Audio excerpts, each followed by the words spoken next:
Hi, welcome to the Art of the Claim.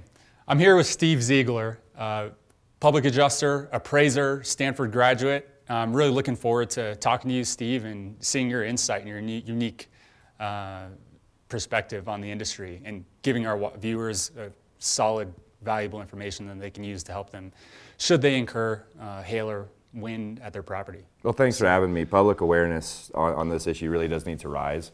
And I appreciate you taking this initiative because we are asked the same questions consistently. And there's a lot of misinformation or at least missed knowledge out there that can really assist properties get their property claims indemnified. Yeah, absolutely. And so I'm kind of curious, how did you get into the business? So it was actually happenstance. When I came back, I played golf at Stanford University, and when I came back to get my master's in business administration up at Colorado Boulder, I was going into commercial real estate and construction. I happened to know different people just from my golfing background who were contractors in this area, and this was a completely unknown. They don't teach you about any of this stuff in school. Nothing. And so I was asked, hey, I'm missing overhead and profit on these jobs that have about 6-7 trades on them. Do you think you could be the insurance appraiser? And I said, I don't know why not. What's insurance appraisal and what's overhead and profit? I had no understanding. To date, we've done over 1,200 hail claims. We started practicing at the end of 2013, and there's been a great need for it in Colorado especially. There's a number of other people who do what I do as well, but frankly, we could multiply by 10, and there would still be a lot of insurance claims out there that don't really receive the attention that they need to, and insureds just go forth and don't really know what's happening. Yeah. So you started Reserve Capital. When did you start that business? Right at the end of 2013. That's right when we got started into doing with claims. We've worked with a lot of contractors will source us to insureds, but we work directly with the homeowners. The contractors are ultimately the ones that need to do the work for the money that's allotted, but they're usually not coming to us if there's sufficient margin in the project. Not every job's going to be right for appraisal or public adjusting, a lot more than the common public would think, and that's why I always encourage people to pursue every single avenue before trying to take us on within reason. I don't want them starting amok and starting to cite case law and doing weird stuff that's just going to bring in the suits and boots. But I encourage people to try to get this stuff done because I know, unfortunately, it's only 15 to 20% of the time that I think they're going to name a qualified adjuster who has the ability and the authority to get a claim paid properly.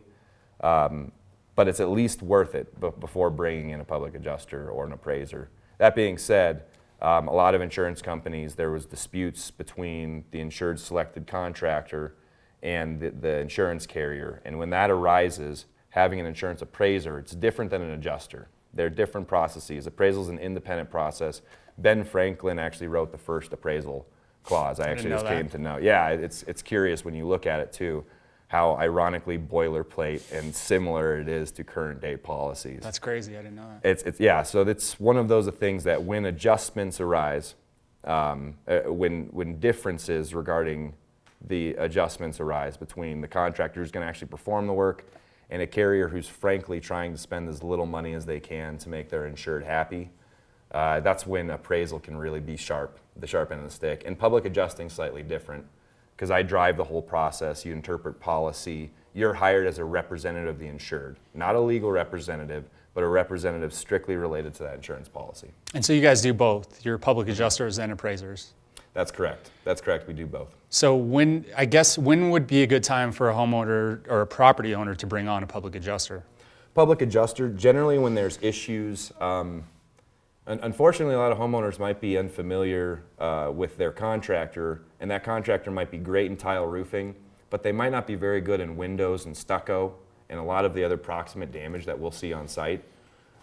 So bringing on a public adjuster, I'll always review the estimates beforehand, and especially when working with new sources that I don't know how they really view hail damage and how comprehensively they address it. I'll go out on site just to make sure that they've included everything in that insurance claim. But a public adjuster is best when there's policy issues to overcome, let's say cosmetic exclusions, percentage deductibles, limitations in code. Those are really issues that appraisal can't cover. Appraisal is strictly related to disputes and amounts of loss, so a contractor's already been there, insurance carrier's already been there, and there's a dispute. there's not really coverage issue, it's just dollar amount.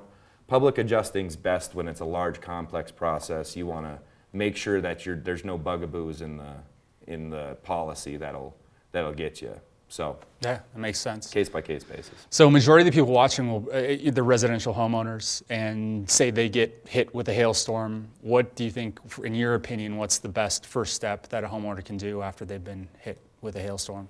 I would file a claim and then begin doing research on a contractor who could reasonably represent it and do it. We generally come in after the contractors, and I think that's the best way to go. Specifically with appraisal, it's almost always after a contractor, and with public adjusting, oftentimes it is as well. Again, I don't see the claims that go swimmingly and everything is settled well. So I only see the bad apples, the worst of the apples, and frankly, there's a lot of issues on any insurance claim that could be addressed. But what I would do, and I do have hail. I live in the North Metro area, and I need to file it within 365 days, not settle it within 365. That's a common misnomer.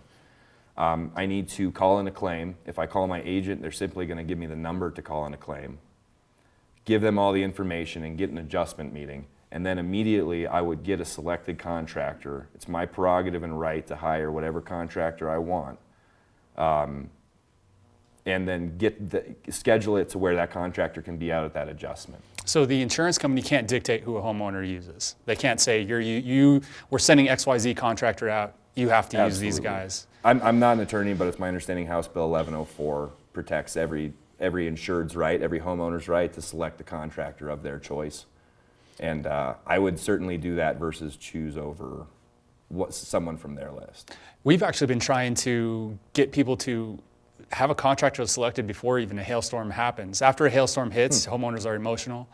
And there's a million people knocking on the door. Everybody's giving them some kind of deal, free upgrades, waive the deductible, just getting bombarded with stuff. And we're trying to get homeowners just to get with the contractor that they like before all this happens. So all you have to do is pick up a phone, and they're going to give you an honest opinion, because why would you even want to call in a claim if the hail didn't do anything? So I think that's really smart, because you can have somebody that's trusted that's going to come out beforehand. Plus, as soon as the hail hits, the world kind of goes crazy. So you're not only going to get the fly-by-night contractors coming in from out of state, but then anybody here is going to be inundated with their existing clientele. So that's actually a really good idea. From my perspective, I happen to know dozens of contractors that could sort of work that I didn't actually think about that. But if, as an insured, that would be a good idea. And we've just come across it. Some of our existing customers were hit with hail last year, and they called us, and they trusted us, and we went and took a look, and they didn't actually have any damage. Yeah. So it just saved them the headache of having to call in a claim, and they're really thankful about that. So I think that's pretty invaluable for a homeowner. Yeah. So that's just why we're trying to get the message out. Yeah. Well, you touched on something interesting. There's this common phrase or saying within adjusting that damage is damage.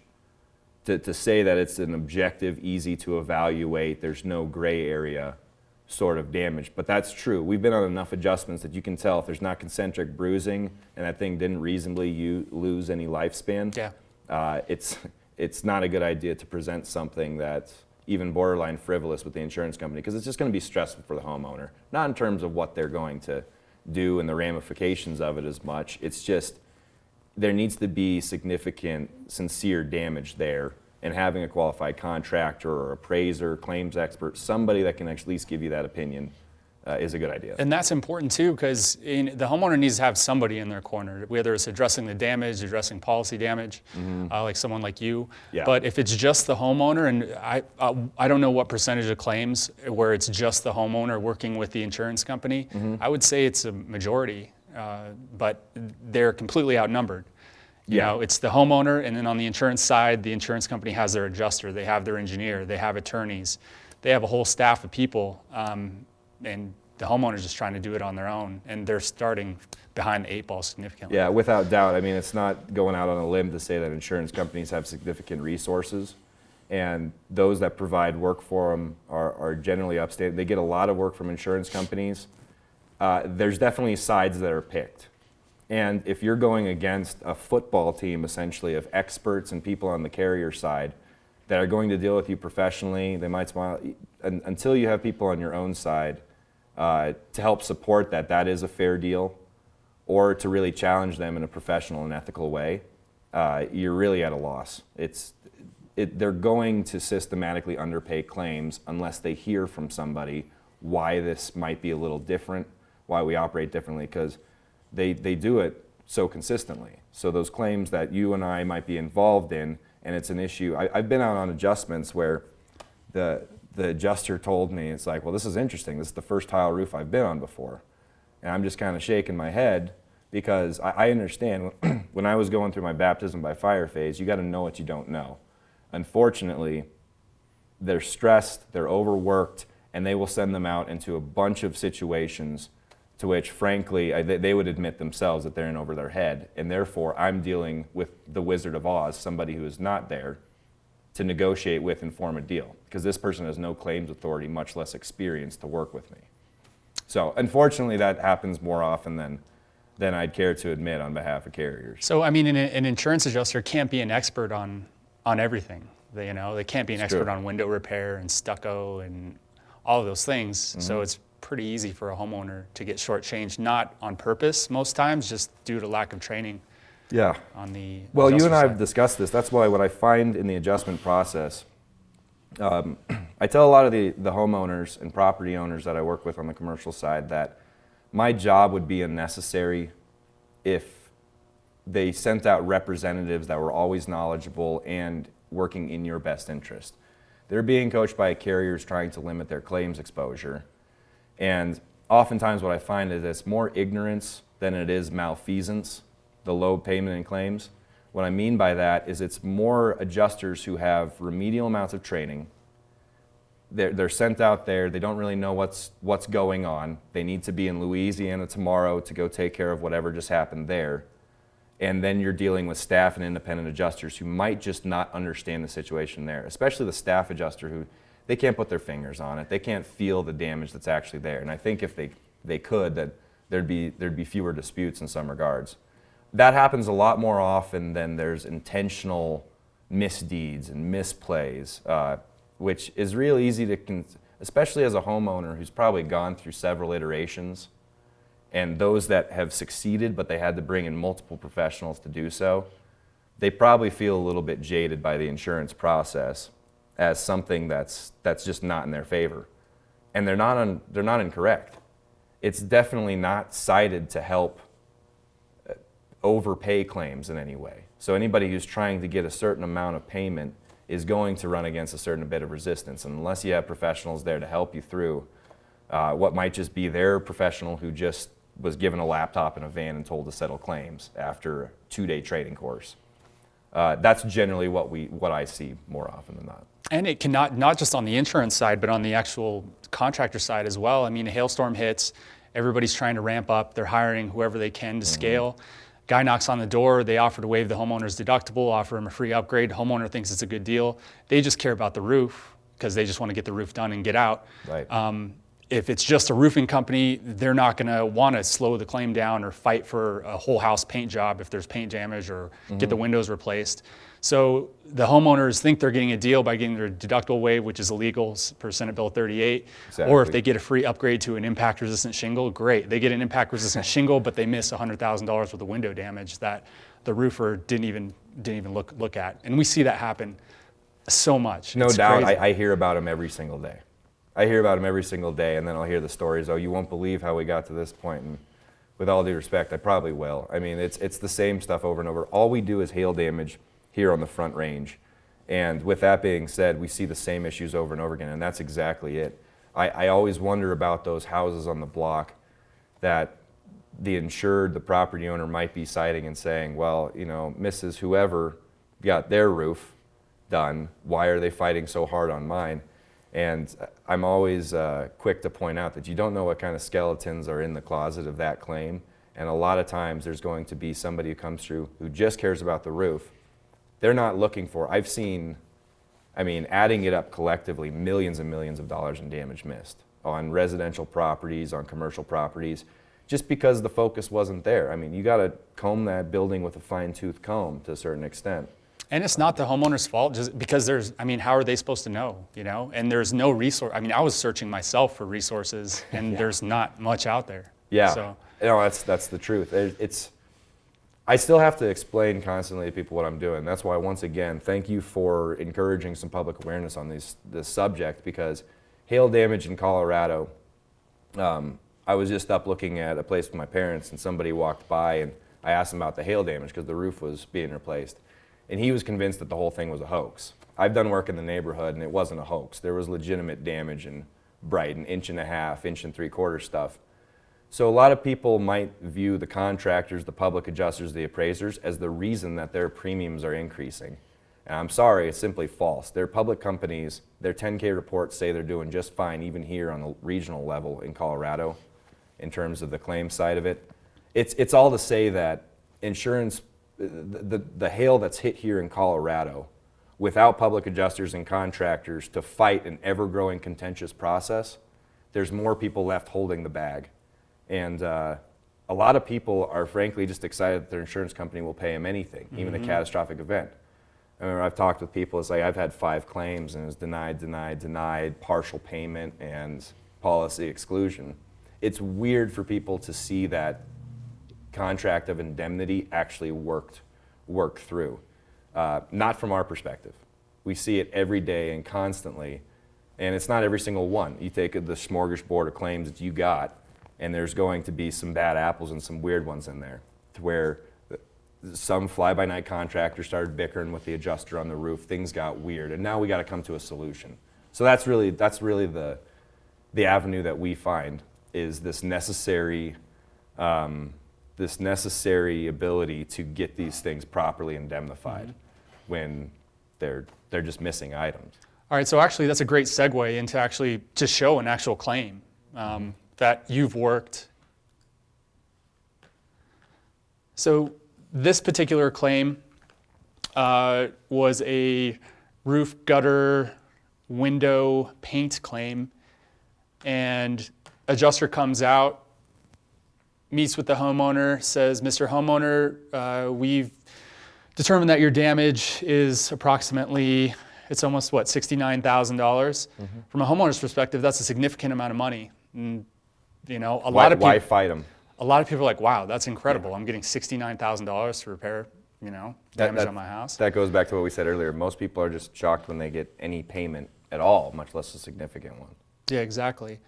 But, after further investigation, we realized that the adjuster had overlooked probably, I believe it was like 17 windows that they missed that had damage on. They missed some code-related items on the roof. How does that work as far as law and ordinance or code upgrades? That a homeowner has no clue, but the roof won't pass inspection. It's usually at this point when a contractor drafts an estimate. And do you remember what the estimate was here, contractor? Say it's 90? No, the estimate was around 130, I believe. Oh, excuse me. Yeah. Yeah, with all the missed windows. Yeah. So the contractor itemizes those out because they're familiar with what they need to do to get a permit on them. So it's generally the insured is only made aware once they have a competing bid from a contractor that's saying these are the actual prices. And all the contractors that use it's the same estimating software. It's a software just like MS Word or Excel, and it's a software that's designed to, it's called Xactimate, and depending on who you ask, it's kind of a tongue-in-cheek sort of Xactimate. What it's getting at is trying to make this complex process.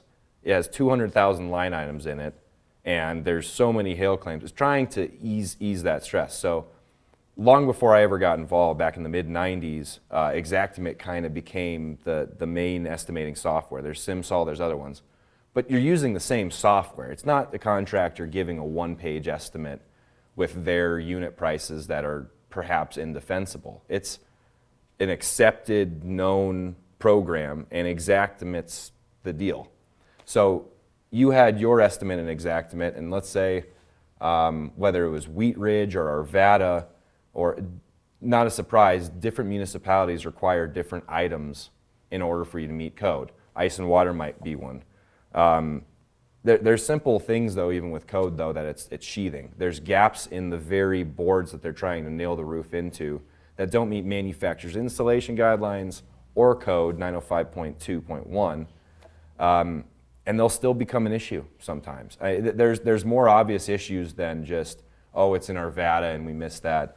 And then there's the common ones too. Asphalt starter and ridge cap, components of the roofing themselves that the carrier's guidelines, the operating guidelines, which literally go from here to the end of the wall, 20 feet long if you stack them, ubiquitously, every single insurance company says that those items are included in their waste factor.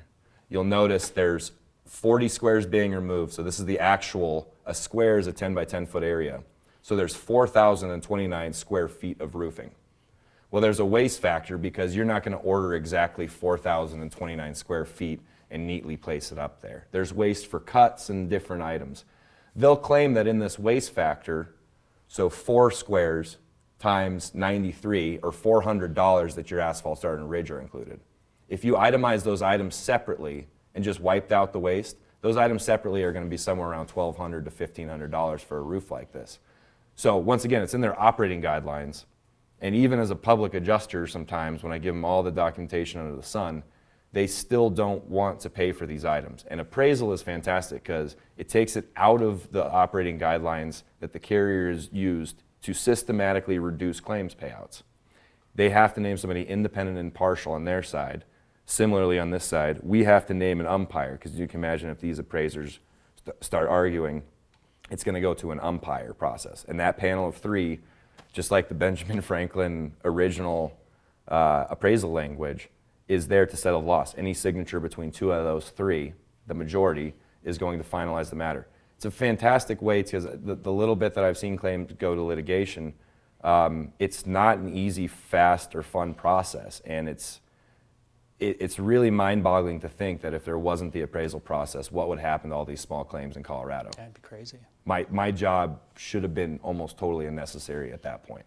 I say that consistently. If they paid claims in accordance with reason, in my opinion. And so even though we use the exact same estimating software, if the proper line items aren't used or agreed upon, that's where a majority of these claim disputes come from is, you know, we have homeowners asking us, well, why aren't you coming to an agreement? What's the big holdup? And it's challenged to explain to homeowners, well, they left off certain components of your roof that we need to install. Yeah.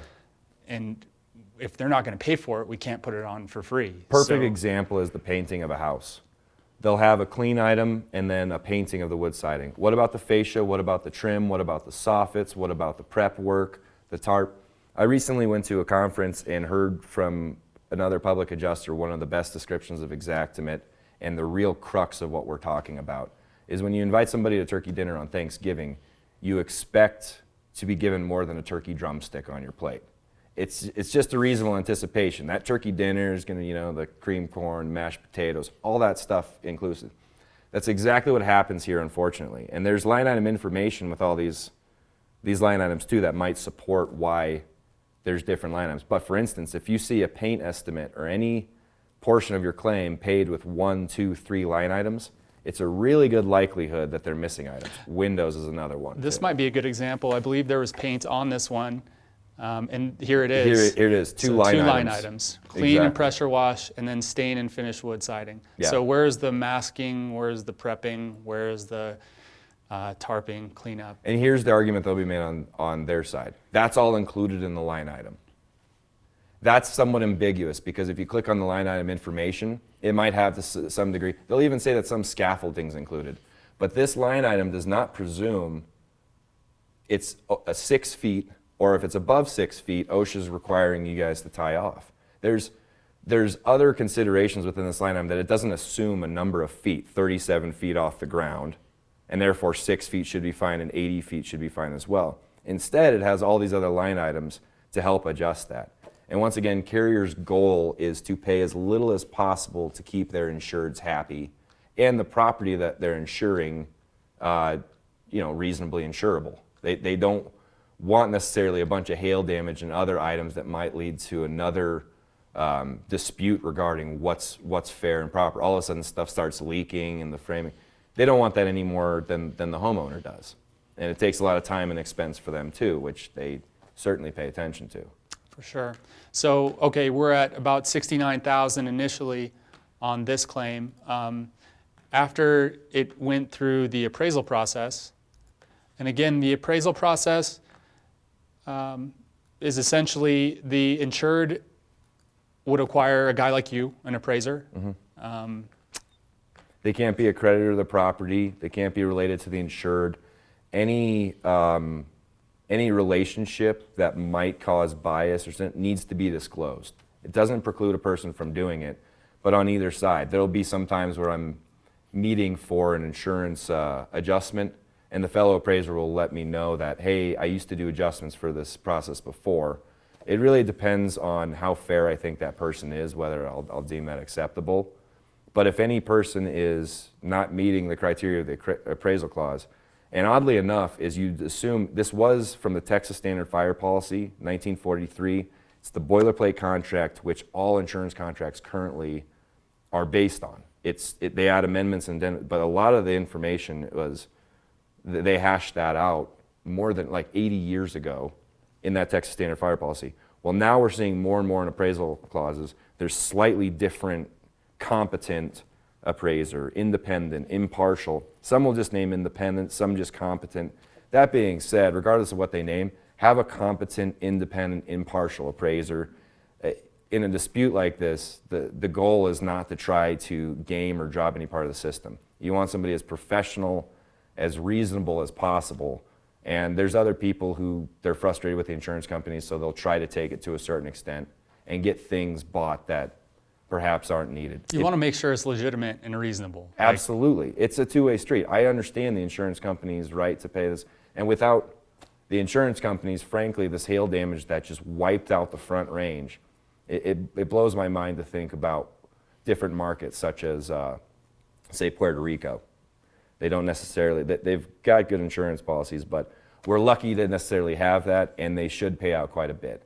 That being said, my job should be totally unnecessary to get this at I think it's 108 plus 15. Yeah, 108 plus another 15,000. They had a barn, I believe. So, yeah. You're well over $120,000 from the original $60,000. So the homeowner acquired your services, and then once you notify the insurance company that the homeowner is invoking their right to appraisal, then they have 21 days or 20 days to name their appraiser. 20 days to name their appraiser. I wish that they did it every single time. 20 to 30% of the appraisal demand letters we send in, it's day 21, 23, 43. Because unfortunately, there's not a lot of education going on within the carriers themselves regarding what appraisal is. Just slight differences, nuances. I was on an appraisal, and they co-named me on the check because in the system for the carrier, they just has me as a public adjuster. Now, I could go into explain that, but as the appraiser, the independent impartial one, I'm not representing the insured, nor should I be co-named on any checks. But this happens constantly, and I find I'm not just educating homeowners, different contractors, different appraisers and public adjusters, but I'm educating the insurance adjusters on that side too. And it happens both ways. You meet a lot of really interesting, talented, and smart people, but you also meet a number of people who you see different than eye to eye, and it's because they've never questioned simple things like the asphalt starter, the ridge, the overhead and profit, the turkey leg dinner metaphor that I've thrown out there. Because perhaps a number of insureds have taken this and just figured out a way to hire Uncle Bill down the street and get it done. Mm-hmm. And so once the insurance company names their appraiser, you guys set a time to meet at the property. Mm-hmm. You guys meet, you guys go through contractor's estimate, they go through the carrier's estimate, and you essentially break down what's fair, what's legitimate. That's true. I would say out of the claims that are, unfortunately, the dollar amount does matter in terms of my probability of settling with that fellow appraiser.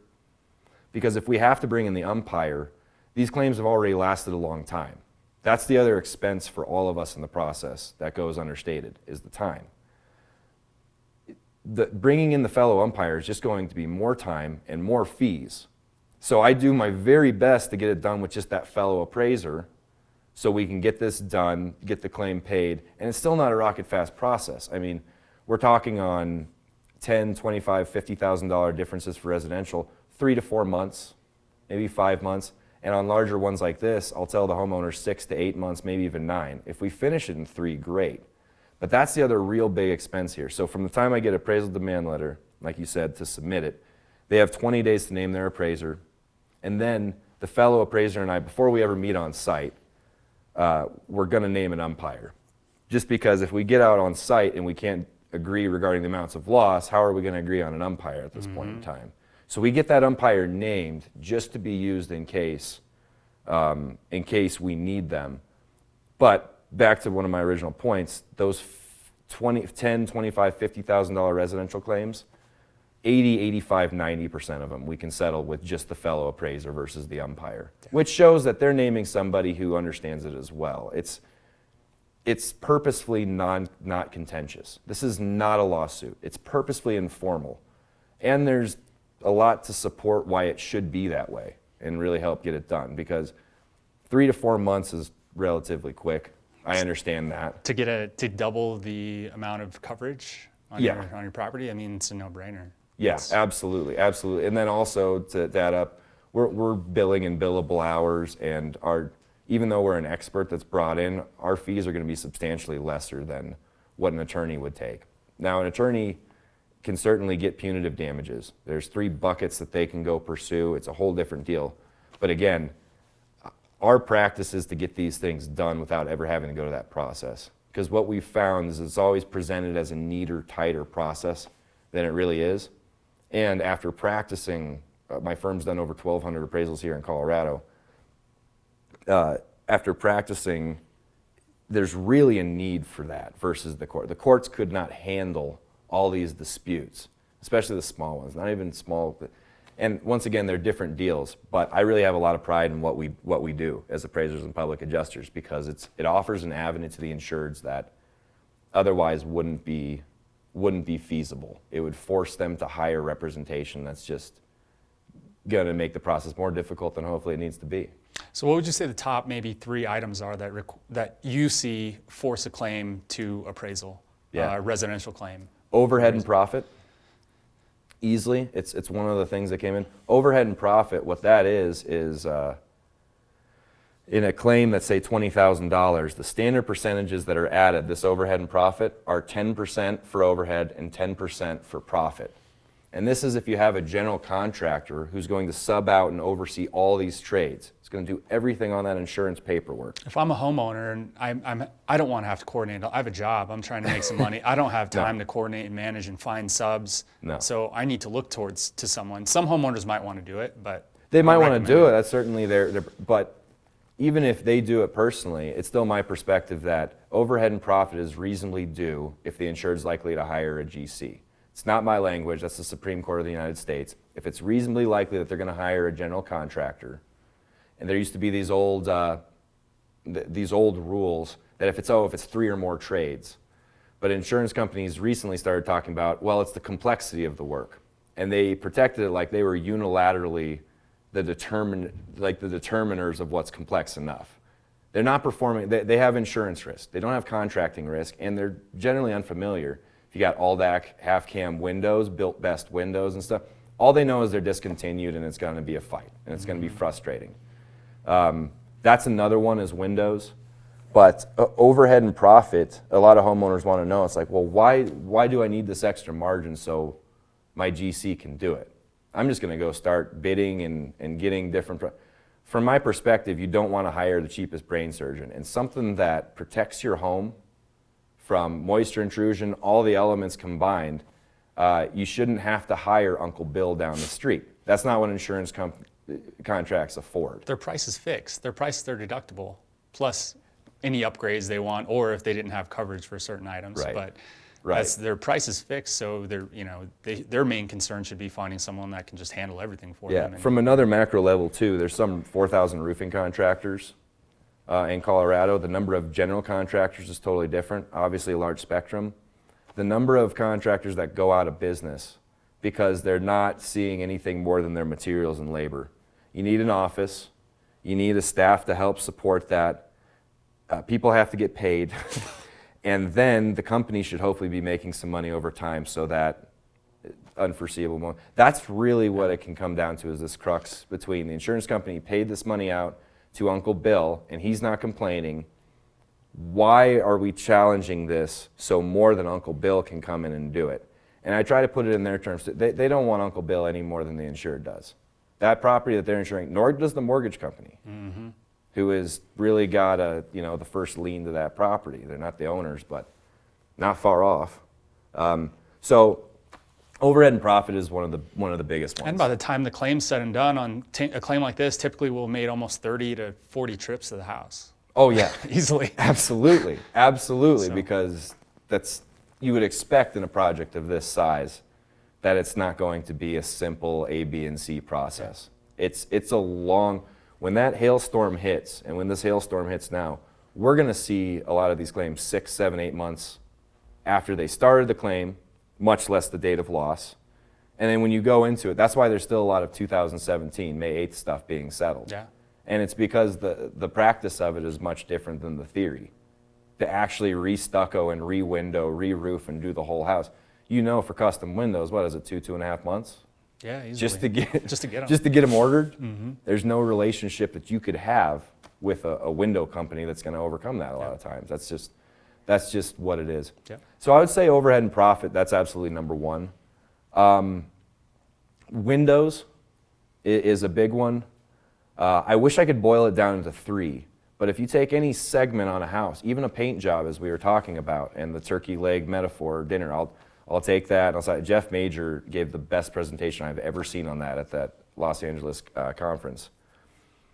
They're going to not include items that are obvious that they just assume are included in that line item.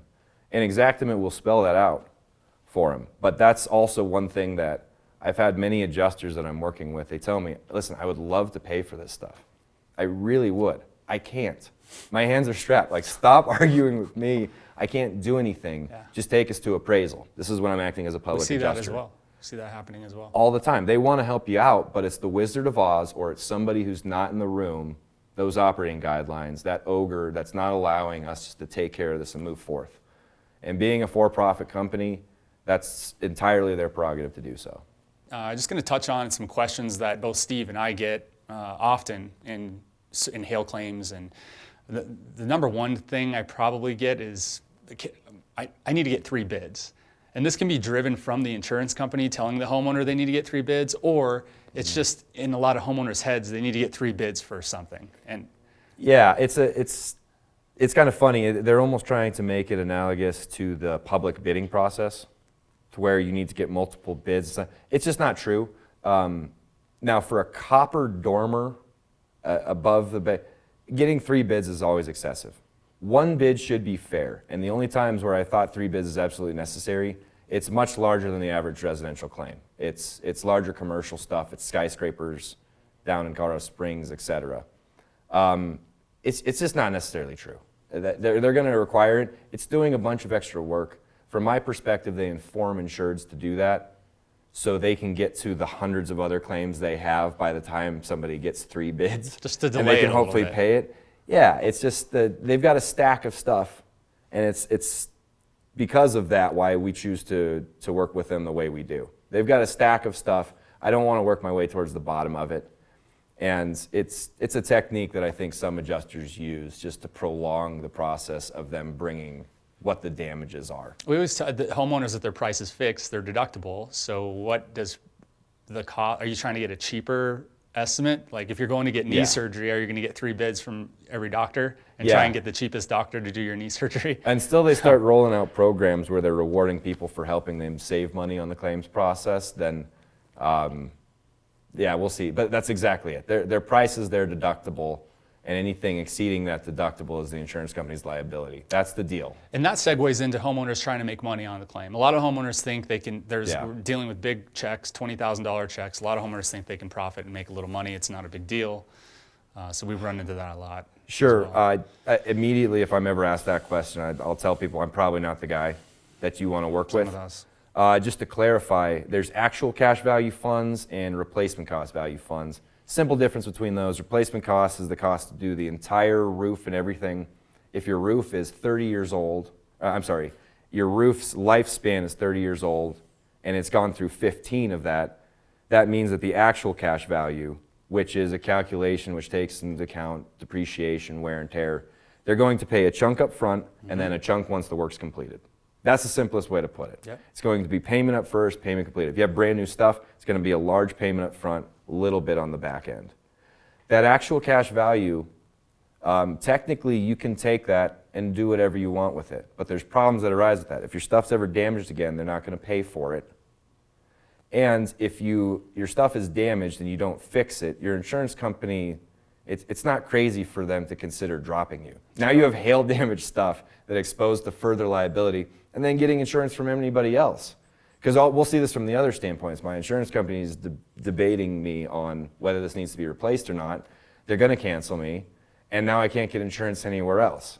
So we deal with it from that extent too. So yeah, that actual cash value money, that first payment, you could take it and fly to the Philippines or go to Timbuktu. But just know that there's repercussions for that. Yeah, absolutely. And any subsequent damage likely won't be, if it's caused by that initial peril.